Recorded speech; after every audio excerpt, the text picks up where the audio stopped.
बहुमत से दो बार भारतीय जनता पार्टी को चुना गया। 30 साल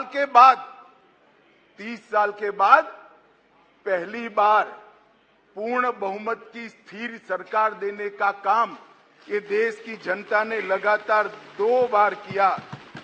और प्रधानमंत्री मान्यवर, ये प्रधानमंत्री ऐसे हैं जो आजादी के बाद देश में सबसे लोकप्रिय प्रधानमंत्री कोई है तो नरेंद्र मोदी। और ये मैं नहीं कहता, दुनिया भर के कई सर्वेक्षण कहते हैं आजादी के बाद सबसे ज्यादा एक भी छुट्टी लिए बगैर 24 घंटे में से 17 घंटे काम करने वाला कोई प्रधानमंत्री है तो नरेंद्र मोदी। मान्यवर, आजादी के बाद देश के हर राज्य में सबसे ज्यादा किलोमीटर और सबसे ज्यादा दिन प्रवास करने वाला कोई प्रधानमंत्री है तो नरेंद्र मोदी। मान्यवर, कोई सरकारें कई सालों तक चलती है, कांग्रेस पार्टी की सरकार 35 साल तक अक्षुण्ण रूप से चली, कई सालों तक चलते हैं। तब 2, 3, 4 निर्णय ऐसे होते हैं जिसको युगों तक याद किया जाता है। मान्यवर, नरेंद्र मोदी सरकार 9 साल हुए, 9 साल में 50 से ज्यादा फैसले ऐसे हैं जो युगांतकारी फैसले हैं, जो इतिहास के अंदर स्वर्ण अक्षरों से मंडित। मान्यवर, आज 9 अगस्त का दिन है। 9 अगस्त के दिन महात्मा गांधी ने हमारे आजादी के आंदोलन के एक नए अध्याय की शुरुआत की थी। एक उन्होंने नारा दिया था, अंग्रेजों भारत छोड़ो, क्विट इंडिया का नारा दिया था।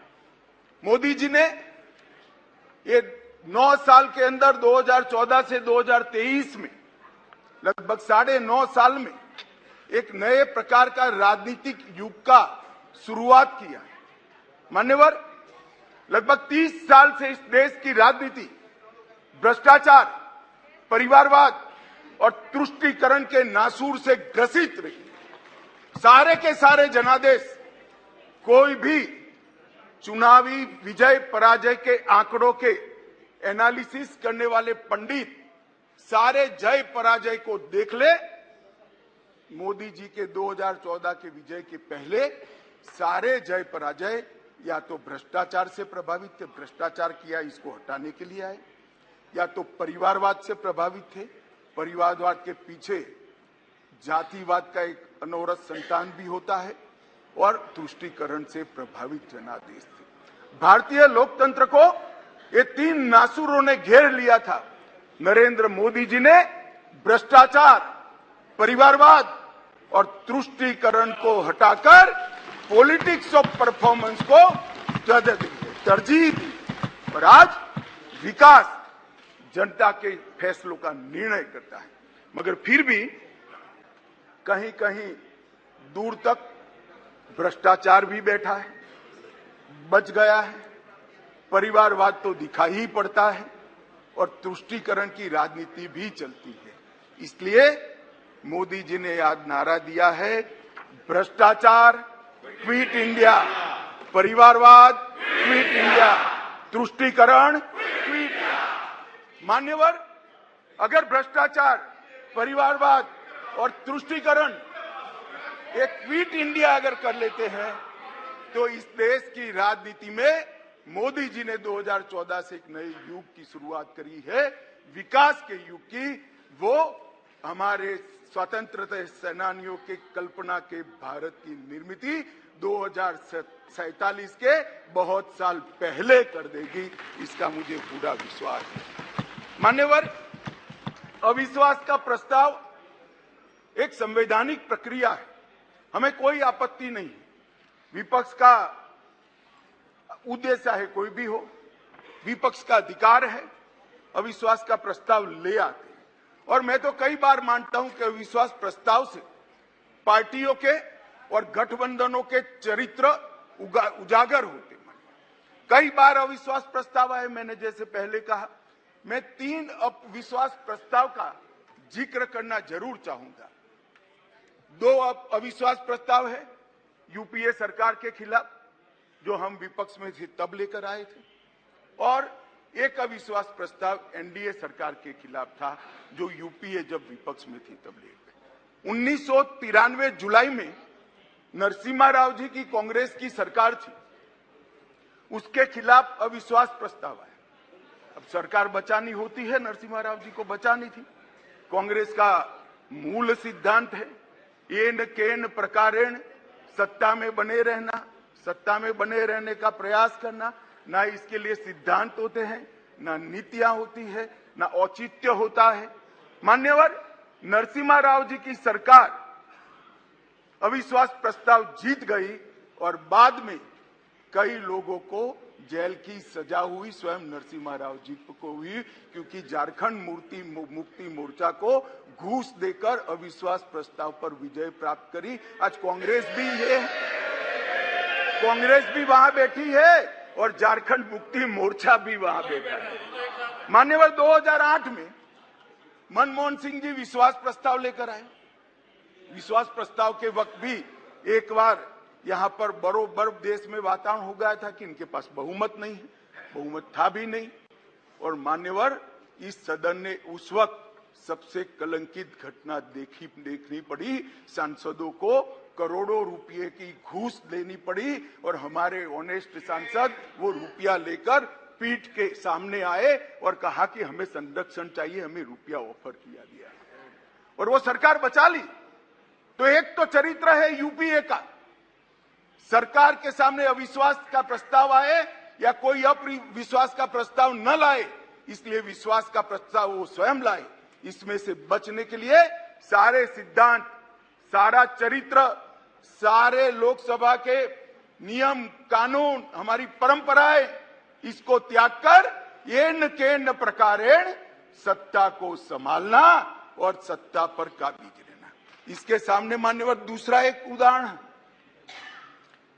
1999 में अटल जी की सरकार थी और अविश्वास प्रस्ताव आया। मान्यवर ये जो कांग्रेस ने किया वो हम कर सकते थे, क्योंकि 93 में नरसिम्हा राव जी ने देश के सार्वजनिक जीवन को एक एग्जाम्पल पूरा कर दिया था कि सरकार ऐसे भी बचाई जा सकती है, करोड़ों रुपया देकर भी बचाई जा सकती है। हम भी कर सकते थे, मगर हमने नहीं किया। हमने नहीं किया। हमने हमारी बात रखी। देश के प्रधानमंत्री अटल जी ने इसी सीट पर बैठकर अपनी बात रखी संसदों के सामने और जो कहा कि संसद का जो फैसला है मैं सर पर चढ़ाऊंगा, हमें कोई आपत्ति नहीं। मान्यवर सिर्फ एक वोट से सरकार गई, सिर्फ एक वोट से। क्या हम यूपीए और कांग्रेस की तरह बचा नहीं सकते थे? बचा सकते थे, मगर मैंने कहा ना कि कई बार संकट के समय गठबंधनों और पार्टियों का चरित्र उजागर होता है। यूपीए का चरित्र सत्ता बचाने के लिए भ्रष्टाचार करने का चरित्र है और भारतीय जनता पार्टी और एनडीए का चरित्र सिद्धांतों के लिए राजनीति करने का चरित्र है। मान्यवर उस वक्त मुझे ठीक याद है, मैं संसद में नहीं था, सदस्य नहीं था, बहुत सारे सीनियर सदस्य होंगे उस वक्त। मान्यवर एक ही वोट का फर्क था और अंत में गिरधर गोमांग के वोट को हमारे उड़ीसा के पूर्व मुख्यमंत्री उस वक्त मुख्यमंत्री से शपथ ले चुके थे और वोट डालने आए थे। वो वोट को वैलिड गिनना या नहीं गिनना, मगर मान्यवर आप जिस आसन पर बैठे हो इसकी भी गरिमा का एनडीए ने पालन किया था। हमने कोई दबाव नहीं बनाया, एक वोट हमारे विरुद्ध में गया, हमारी सरकार चली गई। मगर आज मैं फिर से कहना चाहता हूं गौरव गोगोई जी को, मगर जनता है जो सब देखती है, जनता है जो सब जानती है। एक वोट से हमारी सरकार गई, एक वोट से हमारी सरकार जरूर गई, परंतु अंत में क्या हुआ? बहुत बड़े बहुमत के साथ अटल जी फिर से देश के प्रधानमंत्री। मान्यवर हमारे एनडीए का कुंबा मोदी जी के नेतृत्व में, भारतीय जनता पार्टी मोदी जी के नेतृत्व में हम देश में सिद्धांतों की राजनीति को प्रस्तावित करने के लिए राजनीति में है। येन केन प्रकारेण सत्ता को बचाने के लिए राजनीति के अंदर नहीं है। और ये दो चरित्र आज इस विश्वास प्रस्ताव पर की चर्चा के माध्यम से मैं 130 करोड़ की जनता को याद कराना चाहता हूं। एक और करोड़ों रुपया खर्च कर बहुमत खरीदने वाले लोग बैठे हैं और एक बार सिद्धांत के लिए सत्ता छोड़ने वाले लोग बैठे हैं। जनता, देश की जनता ने मान्यवर, अरे शुरुआत है, धैर्य रखो, काफी सुनना पड़ेगा। सुरेश जी, ये तो ट्रेलर है, अभी ट्रेलर है। मान्यवर, अभी बात निकली गरीब कल्याण की। हमारी साथी मंत्री अनुप्रिया जी गरीब कल्याण के सारी बातें बता रही। मान्यवर, गरीबी हटाओ का नारा दिया, सालों तक गरीबी हटाओ के नारे के आधार पर देश की भोली भाली गरीब जनता का विश्वास प्राप्त किया और वोट लेते रहे, जीतते रहे, गरीबी जस की तस रह गई। नरेंद्र मोदी जी ने कोई बड़े बड़े वादे नहीं किए, परंतु नरेंद्र मोदी जी के जहन में गरीबी का डंक भी था, दंश भी था, क्योंकि वो स्वयं गरीब के घर से आकर इस सबसे बड़ी पंचायत में आए थे। इन्होंने गरीब कल्याण के लिए मान्यवर,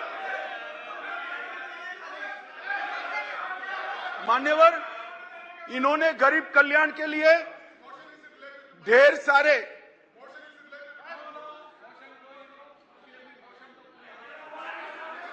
मान्यवर सुरेश जी इतने सीनियर मेंबर है, उनको अविश्वास प्रस्ताव का कैरेक्टर मालूम नहीं है।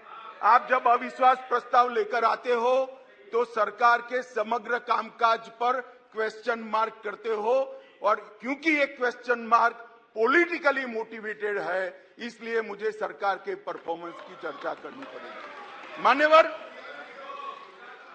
मान्यवर, इस देश के करोड़ों गरीबों के नसीब में जब तक मोदी जी प्रधानमंत्री नहीं बने धुएं से भरा हुआ घर था।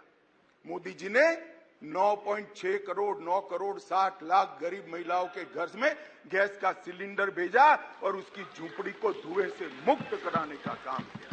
मान्यवर, 11 करोड़ परिवार ऐसे थे, दुनिया में कोई विचार नहीं कर सकता। कई देशों की आबादी 11 करोड़ से आधी भी नहीं है, 5वें हिस्से की भी नहीं है, परंतु 11 करोड़ परिवार ऐसे थे जिनके पास मान्यवर शौचालय नहीं था। हर रोज वो घर की महिलाएं आहत होती थी। मान्यवर, इनका दर्द 55 सालों तक ये यूपीए कांग्रेस ने नहीं जाना। नरेंद्र मोदी जी प्रधानमंत्री बने और 9 साल के अंदर 11 करोड़ 72 लाख परिवारों को शौचालय देने का काम। मान्यवर, देश के बहुत बड़े तबके में और विशेषकर गरीब के घर में, दलित के घर में, आदिवासी के घर में, पिछड़े के घर में, झोंपड़पट्टी में शुद्ध पीने का पानी नहीं, फ्लोराइड युक्त पानी पीते थे। भरी जुआनी में बूढ़े हो जाते थे, बाल सफेद हो जाते थे, हड्डियां टेढ़ी हो जाती थी। मान्यवर, मोदी जी ने हर घर नल के माध्यम से 12.65 लाख करोड़ मतलब 12 करोड़ 65 लाख घरों में जल से नल पहुंचाने का काम समाप्त। मान्यवर, ये हमेशा बोलते हैं, अभी भी चुनाव में कहते हैं कि हम किसानों का कर्ज माफ करेंगे, किसानों का कर्ज माफ करेंगे। मान्यवर, मैं पूछना चाहता हूं, 10 साल में कितना कर्ज माफ करा भाई? 4 से 14 तक आप 10 साल रहे, कितना मार्च करा? 70,000 करोड़, ठीक है ना? 70,000 करोड़। इसमें से भी 35,000 करोड़ तो नीचे बाकी रह गया है, मगर चलो मान ही ले कि 70,000 करोड़ किया। हम किसी का कर्ज माफ करने में विश्वास नहीं करते हैं, उसको कर्ज ही न लेना पड़े, ऐसी व्यवस्था। मान्यवर, इस देश के 14.5 करोड़ किसानों को 2,40,000 करोड़ रुपया इसके बैंक अकाउंट में डाला। अब देश के किसान तय करे कि एक और 70,000 करोड़ का कर्ज की लॉलीपॉप देने वाली यूपीए सरकार, और एक बार सम्मान के साथ इसके घर में सम्मान के साथ इलेक्ट्रॉनिक तरीके से 2,40,000 करोड़। मान्यवर, मैं आज और स्पष्टता करना चाहता हूं। ये रेवड़ी नहीं है, ये रेवड़ी नहीं है। हमने ये करने से पहले एक सर्वे किया कि 2.5 एकड़ से कम जिसकी जोत है वो किसान को कितना खर्चा बेसिक खेती के काम के लिए आता है, क्योंकि वो तो मजदूर रखता नहीं है, स्वयं ही बेचारा मेहनत करता है। इरिगेशन, बीज और खाद का कितना खर्चा आता है, तो 2.5 एकड़ से कम जिसकी जोत है इसका खर्चा 6,000 आता है। मोदी जी ने 6,000 रुपया इसको दे दिया। भैया तुम ऋण ही मत, आपने तो एक बार किसान को ऋण मुक्त किया, मोदी जी ने पूरे जीवन के लिए उसको ऋण मुक्त करने का काम किया है।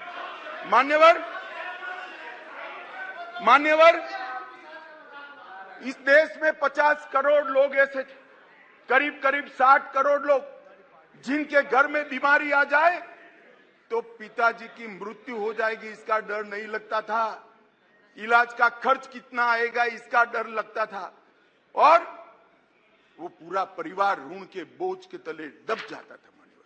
मोदी जी ने 50 करोड़ लोगों को 5 लाख तक का सारा स्वास्थ्य का खर्चा माफ कर दिया। आज देश के किसी भी गरीब के घर में बीमारी आती तो 5 लाख तक का सारा इलाज, चाहे ऑपरेशन करना हो, चाहे दवाइयां देनी हो, चाहे टेस्ट कराना हो, वहां तक कि अस्पताल से घर जाने के रिक्शा के 200 रुपया भी हम दे रहे हैं। 5 लाख रुपया हर परिवार को। मान्यवर, जब हमने बैंक का अकाउंट खोलने की जनधन योजना लेकर आए तब मजाक उड़ाया जाता था। हमारे बिहार के मुख्यमंत्री नीतीश कुमार जी ने हमारा कड़ा मजाक उठाया कि अकाउंट तो खोल दिया, अंदर क्या डालेगा, जरा बॉनी तो कराओ। नीतीश बाबू, आज मेरी बात सुन लीजिए।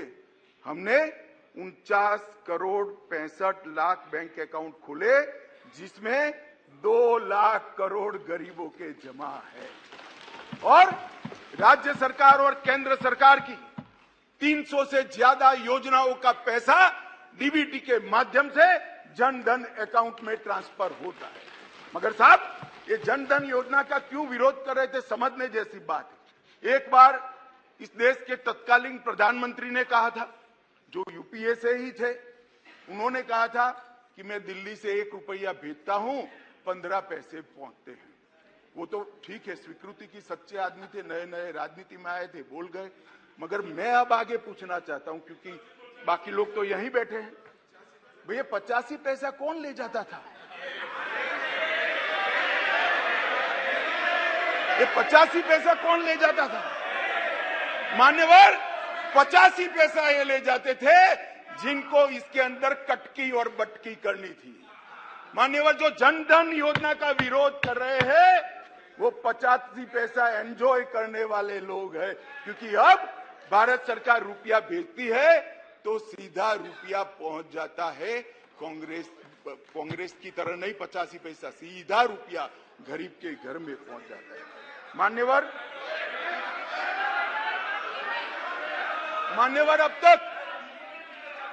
अब तक जनधन योजना, भाई आप योजना तो बनाते हो, करते नहीं हो। बैठो, बताता हूं, मैं बताता हूं, बैठो ना, अरे बैठो ना। मान्यवर कह रहे डीबीटी किसने चालू किया, अब कहेंगे जीएसटी किसने चालू किया, अब कहेंगे गरीबी हटाओ किसने कहा। आपने कहा सब कुछ किया, कुछ नहीं किया हमने है। आप तो कहते ही रह गए। मान्यवर, 25 लाख करोड़ रुपया इस देश की 130 करोड़ की जनता इसको सीधा प्रसारण देख रही। मैं आपके माध्यम से देश की जनता को बताना चाहता हूं, 1 पैसे के कमीशन के बगैर, कटकी के बगैर 25 लाख करोड़ रुपया देश के गरीबों के बैंक अकाउंट में सीधा ट्रांसफर।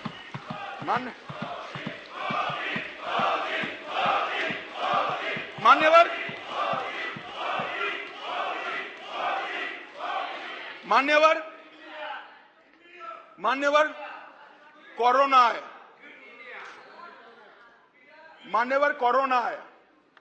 मोदी जी ने शुरुआत की पक्षा पक्षी से ऊपर उठकर संघ भावना से। ये पूरे समाज की लड़ाई है, पूरी दुनिया की लड़ाई है, पूरे देश की लड़ाई है। पक्षा पक्षी में नहीं पड़ना चाहिए। सबको साथ में रखकर कोरोना के खिलाफ की लड़ाई की शुरुआत हुई। और मैं आज भी कहता हूं, मैं आज भी मानता हूं कि कोरोना के खिलाफ भारत सफलता से लड़ पाया है। उसका एकमात्र कारण है सभी जगह दुनिया में कोरोना के खिलाफ सरकारें लड़ी, भारत में केंद्र सरकार, राज्य सरकार और 130 करोड़ लोग एक साथ लड़े हैं। इसलिए हम मगर जब वैक्सीनेशन आया और उनको लगा कि तो देश बच जाएगा, तो मोदी वैक्सीन मैं दो नेताओं को बरोबर याद है, समाजवादी पार्टी के अखिलेश जी और राहुल जी, दोनों ने कहा है तो मोदी वैक्सीन है, देखो लेना मत, टेस्टिंग भ्रांति। और मान्यवर अब बैठ जाए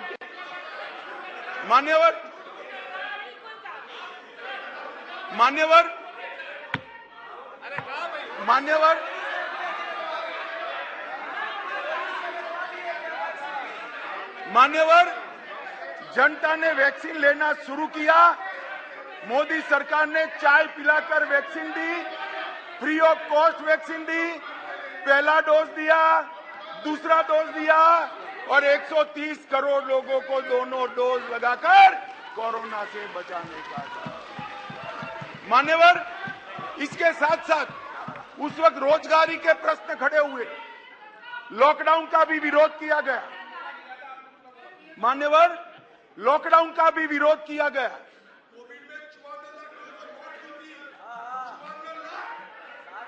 मान्यवर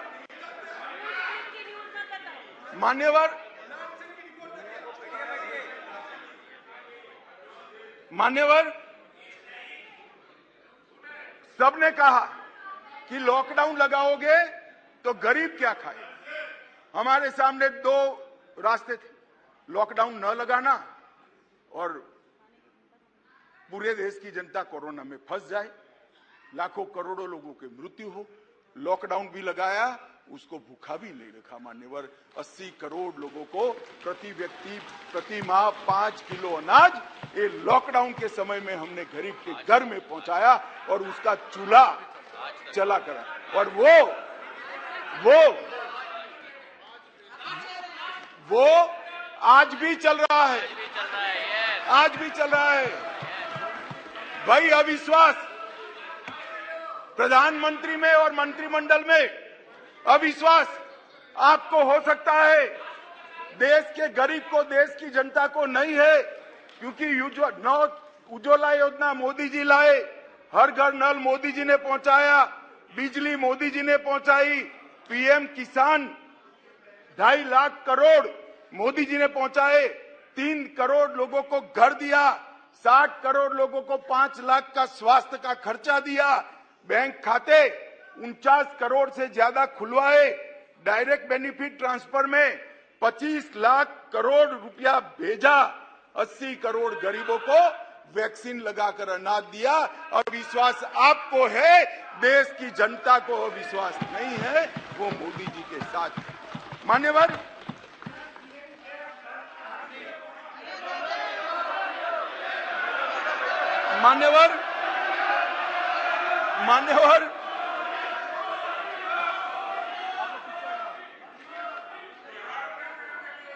अध्यक्ष जी,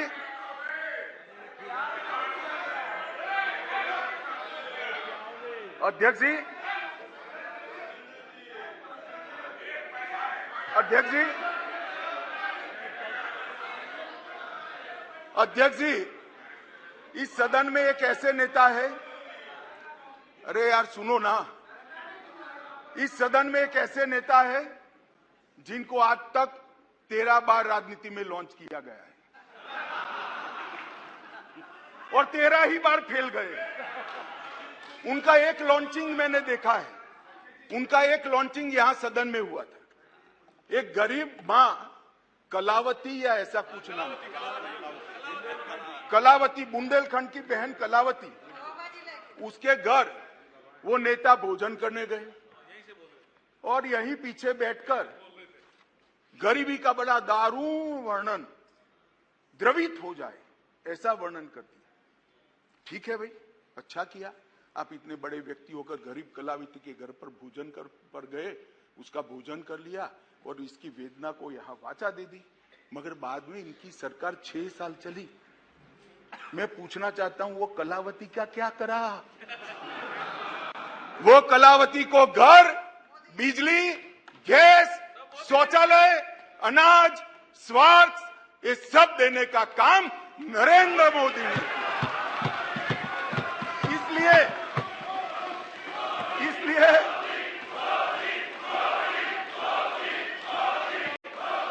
इसलिए जिस कलावती के घर पर आप भोजन पर गए हो, इसी को भी मोदी जी पर अविश्वास नहीं है, वो आज मोदी जी के साथ है। मान्यवर, राष्ट्रीय पिछड़ा वर्ग आयोग बनाया, पिछड़ा वर्ग को संवैधानिक मान्यता दी, आर्थिक रूप से कमजोर लोगों को 10% का रिजर्वेशन इतने सालों के बाद पहली बार मिला और 2 बार राष्ट्रपति बनाने का उम्मीदवार चयनित करने का हमें मौका मिला। सत्ताधारी पार्टी एनडीए ने, बीजेपी ने एक बार दलित और एक बार आदिवासी भारत में प्रथम बार। एक गरीबों के लिए काम करने वाली ये सरकार है। नरेंद्र मोदी जी ने गरीब कल्याण का जो यज्ञ चलाया है, इससे गरीब के घर में जाते हैं तो वो दिन मित्र कर नरेंद्र मोदी को बुलाते हैं। गरीब अपने आप को अब मोदी जी में अपना मित्र ढूंढता है। मान्यवर, ये इसलिए मैं कह रहा हूं, अविश्वास आपको है, देश की जनता को अविश्वास नहीं है। मान्यवर अटल जी इस देश को 11वीं अर्थव्यवस्था छोड़कर गए। अब अटल जी तो जन नेता थे, ज्यादातर सांसदों की तरह कार्यकर्ता के नाते काम करते करते, आइडियोलॉजी का प्रचार करते करते देश के प्रधानमंत्री बने। 6 साल तक चलाया। 6 साल में 15वें नंबर से 11वें नंबर पर लाए। फिर एक अर्थशास्त्री प्रधानमंत्री बने। यूपीए की सरकार आई। मैं उनका धन्यवाद करना चाहता हूं कि 11वें नंबर से 12वें नंबर पर नहीं ले गए, उन्होंने 11वां नंबर संभाल कर रखा। और फिर नरेंद्र मोदी जी आए। ढेर सारे पंडित कहते थे मोदी जी देश का अर्थतंत्र कैसे संभालेंगे। मनमोहन सिंह चौपट कर गए हैं, सारे ग्राफ उल्टे हैं, सारे पैरामीटर्स आउट ऑफ कंट्रोल है। मगर गरीबों के घर से जन्मा हुआ ये आदमी, संघर्ष कर राजनीति में आया हुआ आदमी, सरपंच का चुनाव लड़े बगैर सफल मुख्यमंत्री बनने वाला ये आदमी नरेंद्र मोदी, इसने 9 साल में देश के अर्थतंत्र को 11वें से 5वें नंबर पर पहुंचाने का निर्णय। और मान्यवर मुझे भरोसा है, मुझे तो भरोसा है, मेरे ज्यादातर साथी चुनकर भी आएंगे, वो भी देखेंगे। फिर से एक बार मोदी जी प्रधानमंत्री बनेंगे और देखते देखते 2027 तक देश दुनिया का 3रा नंबर का अर्थतंत्र। मान्यवर, पर मैं नहीं कहता, आईएमएफ भी कहता है, सारे सर्वेक्षण वाले विश्व भर के कहते हैं कि डार्क जोन में ब्राइट स्पॉट अगर कोई है, ब्राउन स्पॉट कोई है, तो भारत का अर्थतंत्र है। ना अभी नहीं कह सकते, बैठ जाओ। नियम आपको मालूम होना चाहिए, नियम पढ़ लीजिए, अभी नहीं कर सकते। अरे भाई, आपकी पार्टी ने आपका नंबर ही बोलने में नहीं रखा है, क्या खड़े हो कर बोलते हो? आप लीडर ऑपोजिशन हो ना, आप चर्चा शुरू करते हो ना, बोलने देते हैं आपको। अब मेरे भाषण में क्यों बोल रहे हो आप? आपको बोलने नहीं देते आपके पार्टी वाले। बैठ जाओ। मान्यवर,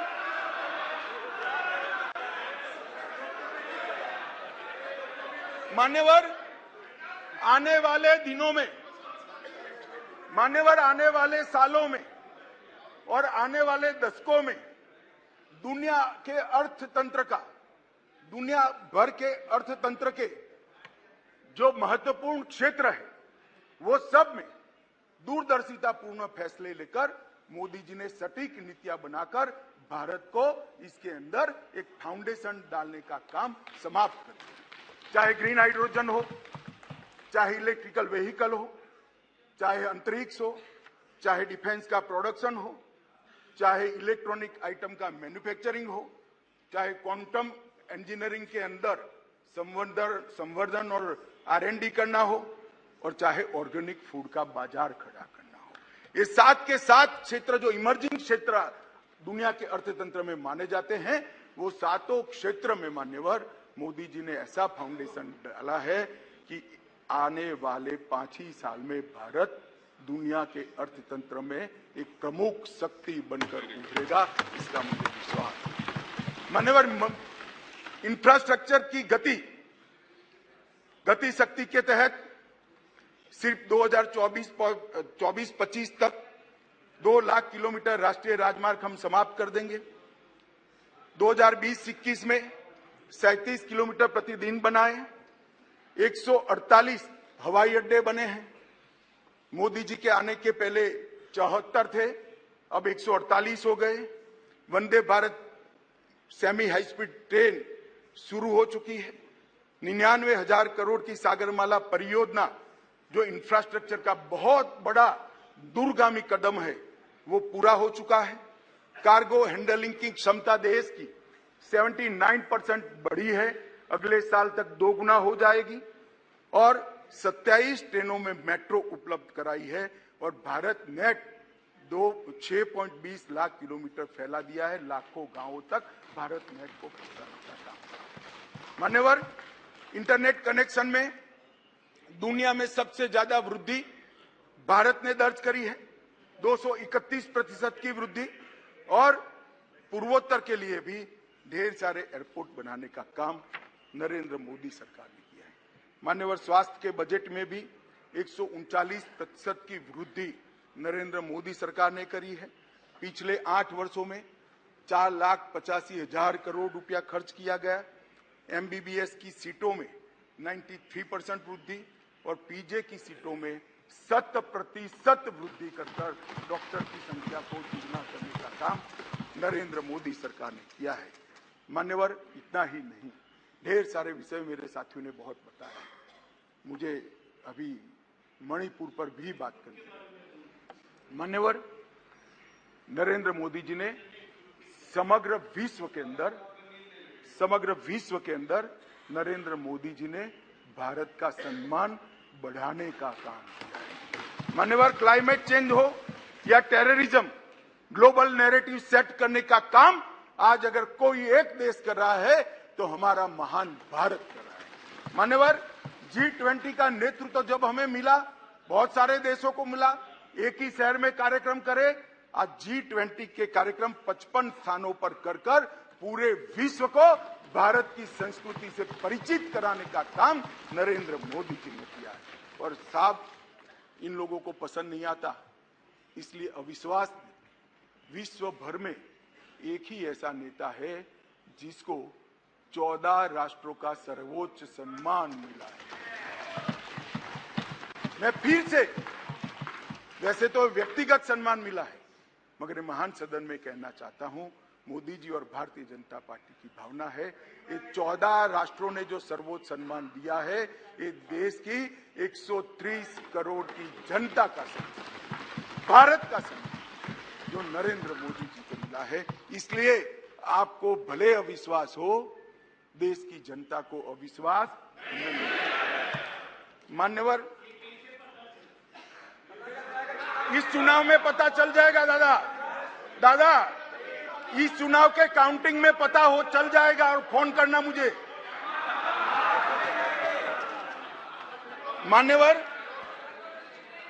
मान्यवर, देश की सुरक्षा यूपीए की सरकार थी। 2004 से 2014 तक चली। आए दिन आतंकवादी घुस जाते थे, आलिया मालिया जमालिया घुसते थे और जवानों के सर काट कर ले जाते थे। और इस सदन के अंदर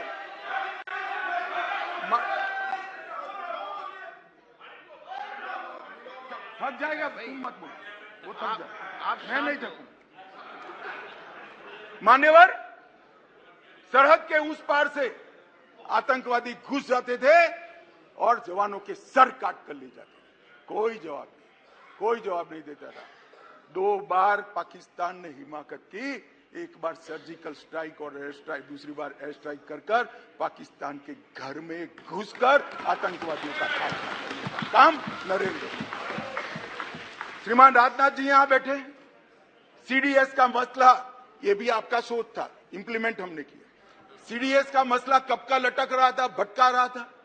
मोदी जी ने सीडीएस का फैसला किया, राजनाथ जी ने सभी को विश्वास में लेकर उसको पार उतारा।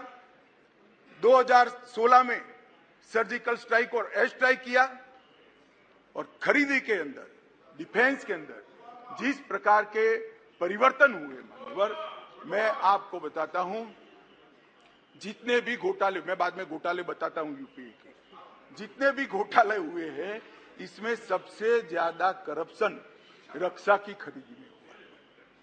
मगर मोदी जी के नेतृत्व में हमारे रक्षा मंत्री जी ने 4100 आइटमों को इंपोर्ट की नेगेटिव लिस्ट में डालकर यहां उत्पादन किया। और आत्मनिर्भर भारत की रचना कैसी होती है, इसकी नींव कैसे डाली जा सकती है, डिफेंस जैसे अति टेक्नोलॉजी वाले और स्पर्धात्मक क्षेत्र में इसको कर नरेंद्र मोदी जी ने आज भारत का रक्षा उत्पादन न केवल भारत, कई देशों के लिए आकर्षण का केंद्र बना है और भारत एक रक्षा के उत्पादन का प्रमुख केंद्र बना है। उत्तर प्रदेश और तमिलनाडु के अंदर 2 डिफेंस कॉरिडोर बनाए गए मान्यवर, और 22-23 में 16,000 करोड़ से ज्यादा का निकास किया गया, निर्यात किया गया। ये आंकड़ा लाखों करोड़ों में जाने वाला है।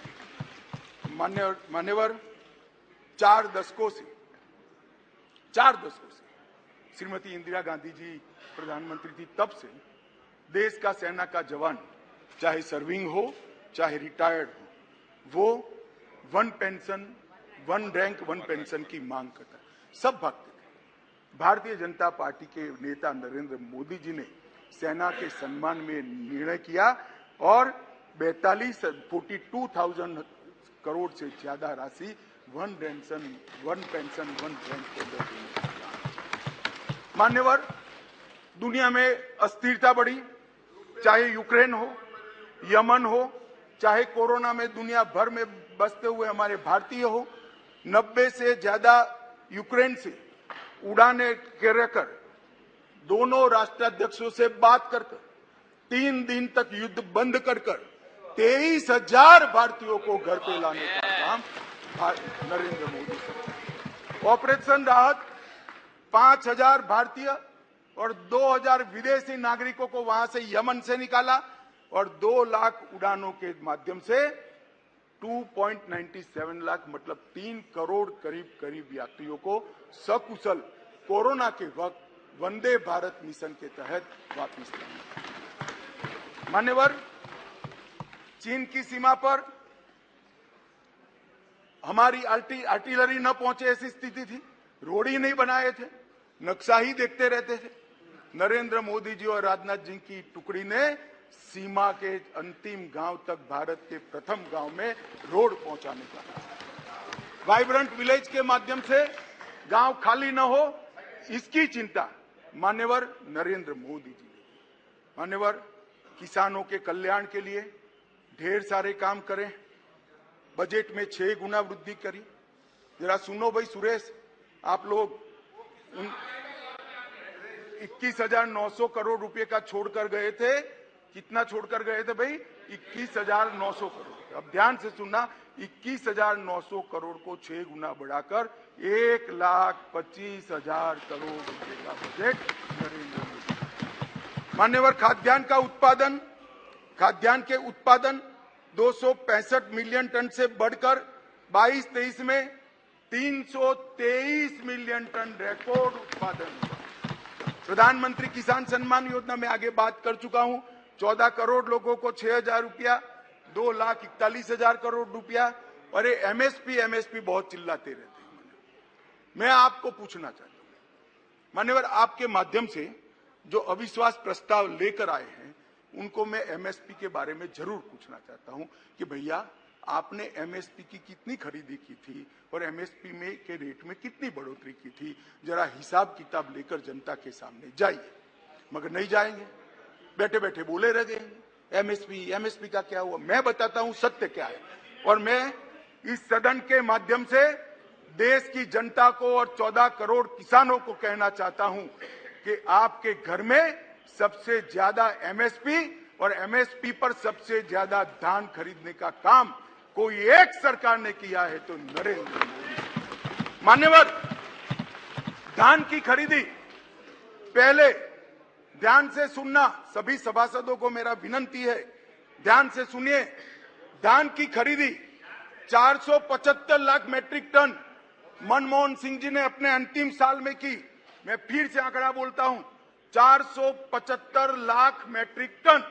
नरेंद्र मोदी जी ने अंतिम खरीदी 896 लाख मैट्रिक टन, 88% की वृद्धि। मान्यवर, और लाभार्थी किसान पहले 76 लाख थे, अब 1,31,00,000 लाभार्थी। मान्यवर, गेहूं की खरीदी एमएसपी पर खरीदी, इसके अंदर मनमोहन सिंह जी और इनकी यूपीए की सरकार 251 लाख मैट्रिक टन छोड़कर गए थे, 251 लाख मैट्रिक टन। अब नरेंद्र मोदी जी ने 251 लाख मैट्रिक टन से बढ़ाकर 433 लाख मैट्रिक टन पहुंचाना। और पहले गेहूं 20 लाख किसानों का खरीदा जाता था, अब गेहूं 43 लाख 43 लाख किसानों का खरीदा जाता है। मान्यवर, मोदी जी ने कहा कि किसानों की आय दोगुनी करेंगे। हमारा मखौल उड़ाते थे, अभी भी उड़ाते हैं, शायद 5 साल बाद भी उड़ाएंगे। समझ नहीं पड़ी है। मान्यवर, हम कहते थे कि हम किसानों का आय 2 गुना करेंगे, हमारा मजाक उड़ाया जाता। अब मैं बताता हूं मान्यवर, मोदी जी ने निर्णय कर दिया कि किसान की आय से, मतलब खर्च से, लागत से 50% कम से कम एमएसपी रखेंगे। ये बहुत बड़ा ऐतिहासिक किसान विश्लेषी निर्णय है। मान्यवर, धान की एमएसपी जो 1310, मैं फिर से एक बार ध्यान आकृष्ट करना चाहूंगा, मनमोहन सिंह जी, यूपीए सरकार, जिनको हम पर अविश्वास है, वो यूपीए सरकार धान के एमएसपी 1310 छोड़कर गई। कम खरीदते थे मगर रेट 1310 था, हमने ज्यादा खरीदा और उसके दाम को भी 1310 से बढ़ाकर 2040 कर। मान्यवर, गेहूं 2013-14 में 1400 रुपया एमएसपी छोड़कर गए थे डॉक्टर मनमोहन सिंह, यूपीए, और आज 2013-14 में 1400 से बढ़कर 2125 रुपया एमएसपी का मिला। हमने गेहूं ज्यादा भी खरीदा और गेहूं का दाम भी ज्यादा दिया। मान्यवर, ये ना ही किसान हितैषी है, ना एक गरीब हितैषी है, ना एक पिछड़ा हितैषी है। उनको अपने परिवारों के अलावे किसी का ध्यान नहीं है। और इसलिए मोदी जी ने आज कहा है, 9 तारीख को आज कहा है, 9 अगस्त को, परिवारवाद ट्वीट किया, भ्रष्टाचार और तुष्टीकरण। मान्यवर,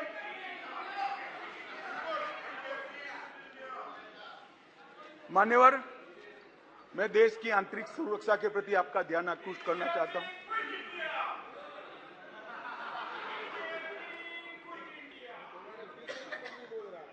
भाई, अभी भी सत्यता स्वीकारो, नहीं तो जो होए उसके भी आधे हो जाओ। मान्यवर, मैं देश की आंतरिक सुरक्षा के प्रति इस देश की जनता का आपके माध्यम से, महान सदन के माध्यम से, मान्यवर, पीएफआई कई सालों से देश को तोड़ने की, देश की जनसांख्यिकी बदलने की और देश के अंदर आतंकवाद के बीज बोने का काम कर रही थी। एक ही दिन में सितंबर 22 में 15 राज्यों में 90 से ज्यादा स्थानों पर रेड कर PA5 पर बैन लगाकर जेल की सलाखों के पीछे डाल दिया। मान्यवर, देश भर में PA5 को हमने बैन किया। दुनिया भर में भागे हुए गुनहगारों को आज वापिस लिया जाता है। NIA के 9 घनघोर आतंकवादी कृत्य करने वाले लोगों को दुनिया भर से चून उठाकर हम वापिस लाए और 6 राज्यों की पुलिस को भी उनको वापिस लाए। सचिन बिश्नोई सिद्धू मूसावाले की हत्या का आरोपी था, उसको भी वापिस लाए और तंवर राणा का भी केस अंतिम सुनवाई तक पहुंचाए। मुझे भरोसा है बहुत कम समय में बॉम्बे के बम हमले के आरोपी राणा को भारत की कानून की अदालत के तहत लाया। मान्यवर, विदेश में भारतीय दूतावासों पर लंदन, ओटावा, सैन फ्रांसिस्को पर जो हमले हुए वो तीनों मामलों को हमने NIA को सौंपा है। और मान्यवर, लगभग मैं UAPA को कठोर करने का निर्णय बिल लेकर आया था यहां पर और उस सदन में दिग्विजय सिंह कहते थे इसका दुरुपयोग होगा। मैं आज सदन को बताना चाहता हूं, विपक्ष को भी बताना चाहता हूं, UAPA का उपयोग टेररिस्ट कृत्य करने वाले इनके खिलाफ होता है। हम किसी को डरने की जरूरत नहीं है। उस वक्त भी मैं नहीं समझ सकता था आपको क्यों डर लग रहा है, परंतु जिन्होंने टेररिस्ट कृत्य नहीं किया उसको डरने की जरूरत नहीं है। लगभग 54 व्यक्तियों को हमने UAPA के तहत आतंकवादी घोषित किया, इंटरनेशनल मान्यता लाए हैं और एक में भी विवाद नहीं हुआ है। कोई राजनीतिक दुरुपयोग मान्यवर नहीं। मान्यवर, अभी गोगाई जी नारकोटिक्स का बात करते थे, वो कहते थे कि नारकोटिक्स का चलन बढ़ गया है। मान्यवर, इनकी समझ में थोड़ा फर्क है, मैं बाद में दुरुस्त करता हूं इसको।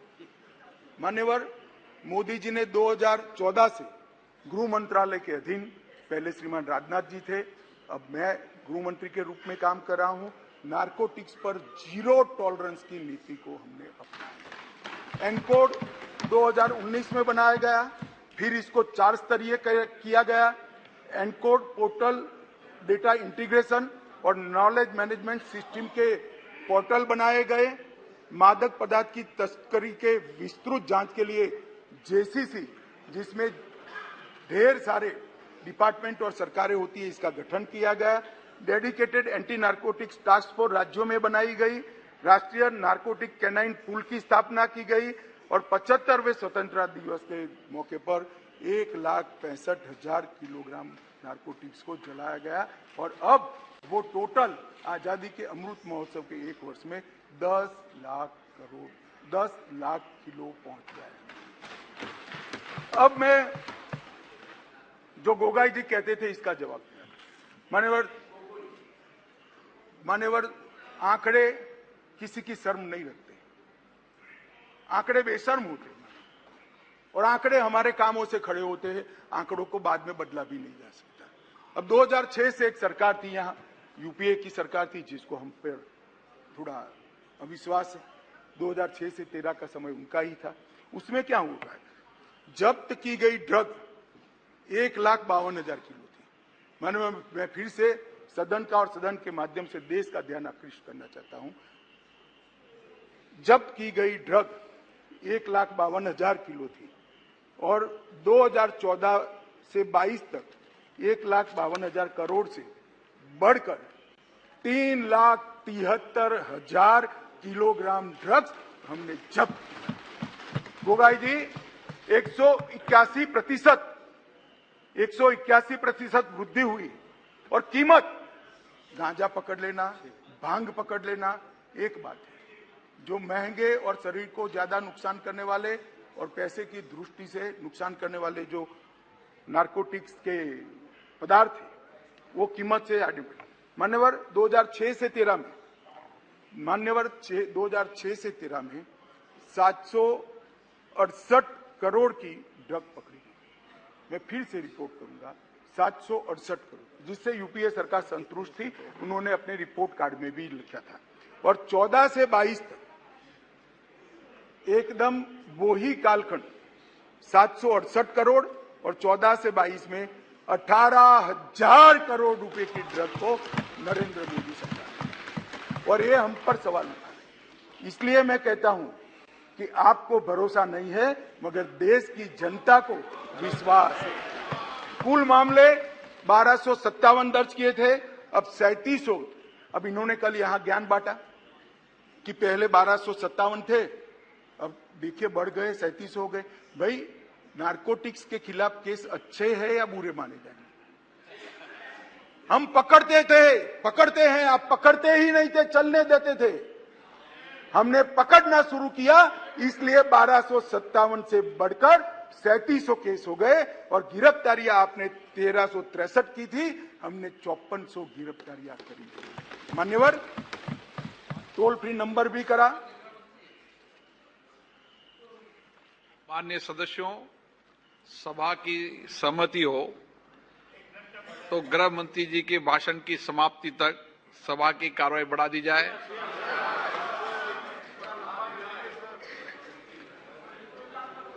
मान्यवर,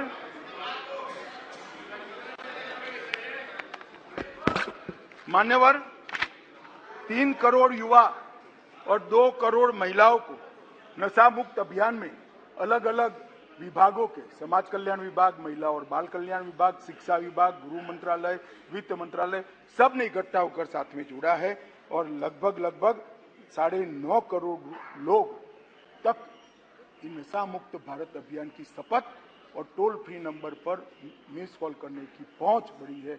मान्यवर, ये हमारे प्रयासों को दर्शाता है। इसलिए मैं कहता हूं कि भले आपको विश्वास हो, देश की जनता को विश्वास है। मान्यवर, इस देश की आंतरिक सलामती की दृष्टि से 3 बड़े हॉटस्पॉट माने जाते थे। एक कश्मीर, एक वामपंथी उग्रवाद का क्षेत्र, और तीसरा नॉर्थ ईस्ट। और सालों तक कांग्रेस की सरकार रही, ये चलता रहा। आज मैं स्पष्ट रूप से सदन में कहना चाहता हूं कि कश्मीर की समस्या वोट बैंक की राजनीति और समस्या से आंख मूंदना था। कश्मीर की समस्या सरकारों का ढूलमूल रवैया था। कश्मीर के अंदर 2014 से हमारी नीतियों में परिवर्तन आया। मैं फिर से एक बार कहना आऊंगा,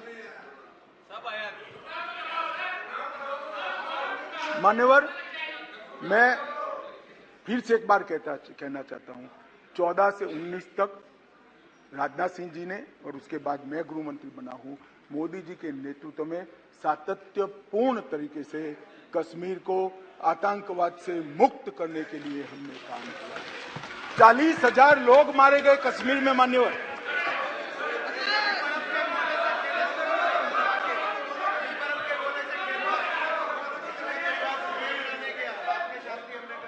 मान्यवर, मेरा एक निवेदन है। मैं मानता हूं कि पार्लियामेंट्री अफेयर्स मंत्री मेरे निवेदन का विरोध नहीं करेंगे। अधीर जी को टाइम नहीं दिया है कांग्रेस पार्टी ने, हमारे टाइम में से आधा घंटा दे दो, तो ये बीच में ना बोलेंगे, ये बीच में खड़े हो जाते हैं। हमारे टाइम में से आधा घंटा दे दीजिए साहब, वो बोलने दीजिए उनको। ये बीच में इसलिए खड़े होते हैं, इनकी पार्टी ने उनको टाइम ही नहीं दिया इसे। मान्यवर,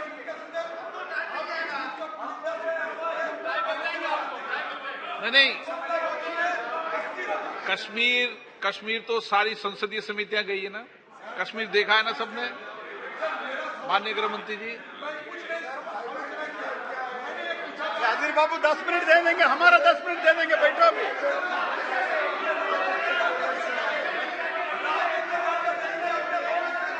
चलिए बेटे, आप क्यों खड़े हो बेटे? हाँ,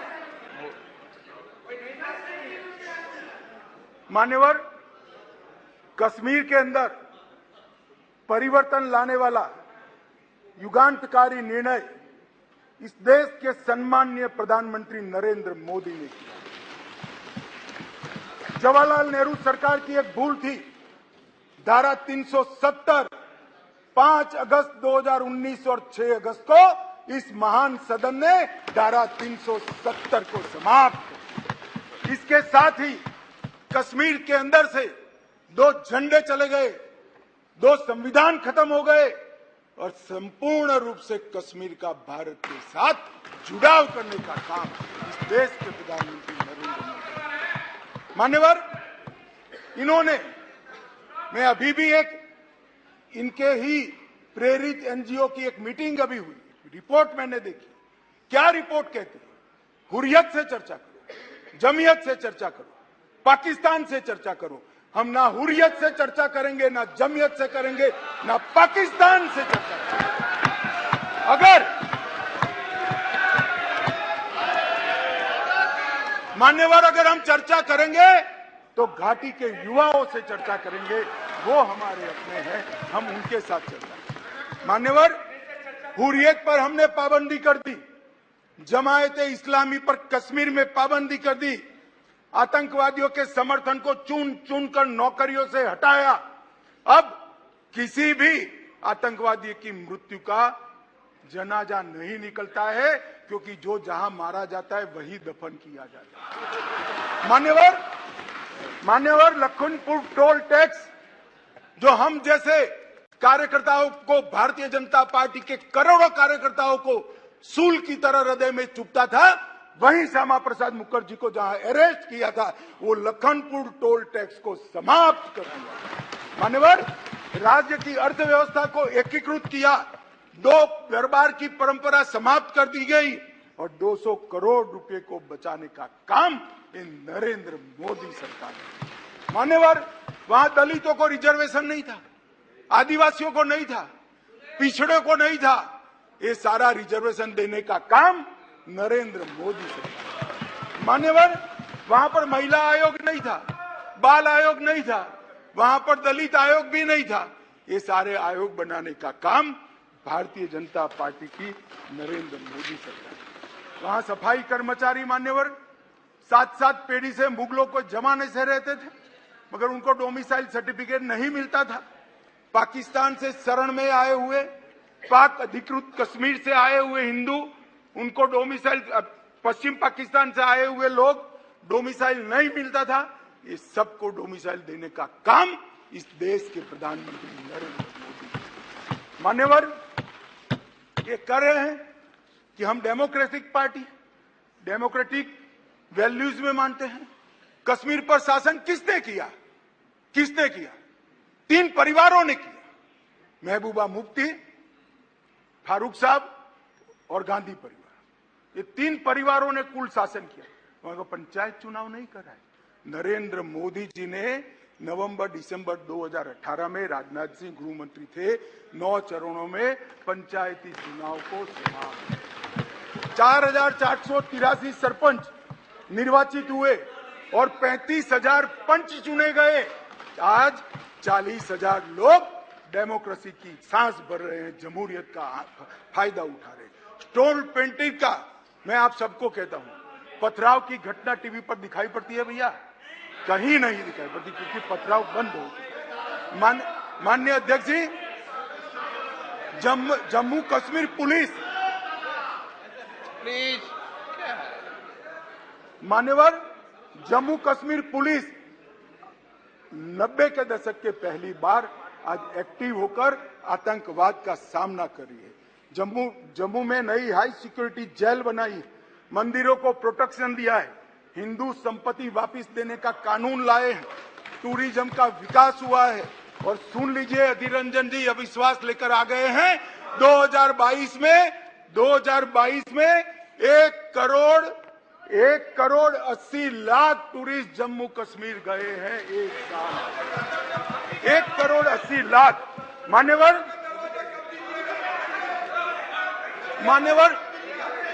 अरे बैठ जाओ यार, बैठ जाओ। मान्यवर, 33 साल के बाद थिएटर चालू हुआ है, नरेंद्र मोदी के शासन में चालू हुआ। 33 साल के बाद नाइट शो चालू हुआ है, नरेंद्र मोदी के शासन में चालू हुआ है। 33 साल के बाद शिकाराओं की स्पर्धा चालू हो गई, बंद कर दी थी, चालू हुई है नरेंद्र मोदी। 33 साल से, दानिश अली सुन ले, 33 साल से मोहर्रम बंद था, पहली बार नरेंद्र मोदी सरकार में मुहर्रम चालू हुआ। मान्यवर, हम होम स्टे नीति लेकर आए, टूरिज्म बढ़ाने के लिए फिल्म निर्माण की नीति लेकर आए, हाउस बोट की नीति लेकर आए, इंडस्ट्रियल पॉलिसी लेकर आए और आज रोजगारी बढ़ रही है। 20,000 लोगों को नौकरी देने का काम भारतीय जनता पार्टी का है। मूलभूत ढांचे का विकास हो रहा है और 5,000 मेगावाट, 3,000 मेगावाट, 624 मेगावाट और 540 मेगावाट की जल विद्युत की योजनाएं वहां शुरू कर दी गई है। इसके साथ 850 मेगावाट और 1000 मेगावाट इसकी भी 2 जल विद्युत योजनाएं शुरू हुई है। सिंचाई योजना, शाहपुर कंडी बांध योजना जो 50 साल पहले शुरू हुई थी, मोदी जी के शासन में चालू हुई थी, मोदी जी के शासन में पूरी होगी।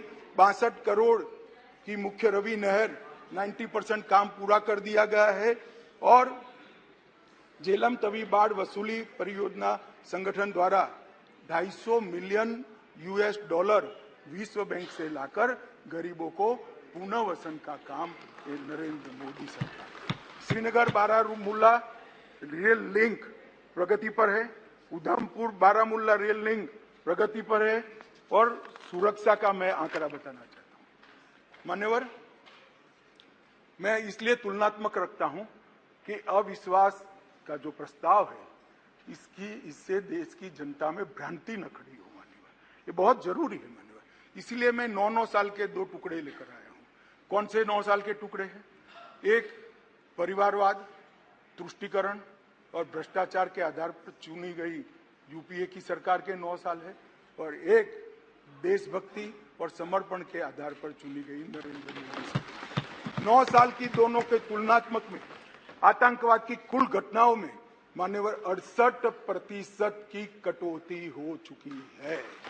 मान्यवर, कुल मौतें सिक्योरिटी और नागरिक की दोनों मिलाकर 72% की कमी हुई है और नागरिकों की मौतों, सिर्फ नागरिकों की मौतों में 82% की कमी हुई है।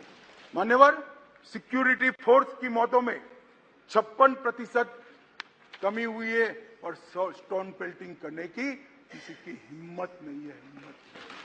मान्यवर, इसी सदन में कहते थे जम्मू कश्मीर में धारा 370 हटाई तो खून की नदियां बह जाएगी, कंकड़ चलाने की हिम्मत नहीं है किसी की कंकड़ चलाने। ये नरेंद्र मोदी सरकार और इसलिए मैं कहता हूं आपको भले अविश्वास हो, जनता को तो विश्वास। मान्यवर, वामपंथी उग्रवाद एक तीसरा क्षेत्र था जो देश में आंतरिक सुरक्षा की दृष्टि से यूपीए सरकार के 10 साल के बाद एक हॉटस्पॉट माना जाता था। मान्यवर, इसके हिंसा के आंकड़े देखिए, 2005 से 14 के और 14 से 22 के हिंसा टोटल 14,000 घटनाएं हुई थी, अब 6,900 हुई, 52% की कमी। मृत्यु 5,790 थी, अब 1,811 हुई, 69% की कमी। हिंसाग्रस्त जिले 96 थे, 96, इसके बाद में 22 नए बने, तो एक दृष्टि से 96 प्लस 22 हुए, कितने होते हैं? 96 और 20 मतलब 118 हुए। अब 118 से घटकर 45 जिले बच गए हैं। नक्सलवाद, वामपंथी उग्रवाद सिमट कर रह गया है और हिंसाग्रस्त पुलिस स्टेशन 465 थे, 80 नए बनने के बाद 465 प्लस 80 लगभग 550 हुए और उसमें से अब 176 बचे हैं, 62% की कमी। मान्यवर, वामपंथी उग्रवाद पर हमने नकेल कसी। 2014 से सातत्यपूर्ण तरीके से वामपंथी उग्रवाद के खिलाफ जीरो टॉलरेंस की नीति लेकर नरेंद्र मोदी जी, मान्यवर राजनाथ जी गृह मंत्री थे तभी एक योजना बन गई, विकास की योजना पहले, और वामपंथी उग्रवाद क्षेत्र के विकास गृह मंत्रालय के तहत आती। हर गांव के अंदर बिजली पहुंचाना, रोड पहुंचाना, स्कूल पहुंचाना, सस्ते अनाज की दुकान पहुंचाना, दवाइयों की दुकान पहुंचाना, स्किल डेवलपमेंट के प्रोग्राम पहुंचाना, ये काम होते गए। अंत में हमने पहले विकास पहुंचा और फिर 195 नए सुरक्षा वैक्यूम भरने के लिए सीएपीएफ के कैंप खोलने का काम नरेंद्र मोदी सरकार ने किया।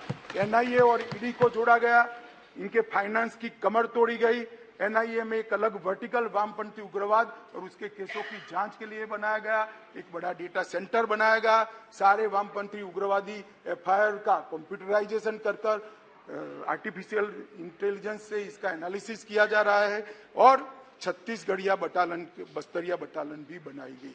मान्यवर, आज मैं कह सकता हूं इस सदन के अंदर जिम्मेदारी के साथ, वामपंथी उग्रवाद आया तब वो स्वप्न देखते थे काठमांडू से तिरुपति का, आज 3 जिलों में सिमट कर रह गए। मान्यवर, उनका दायरा क्या था?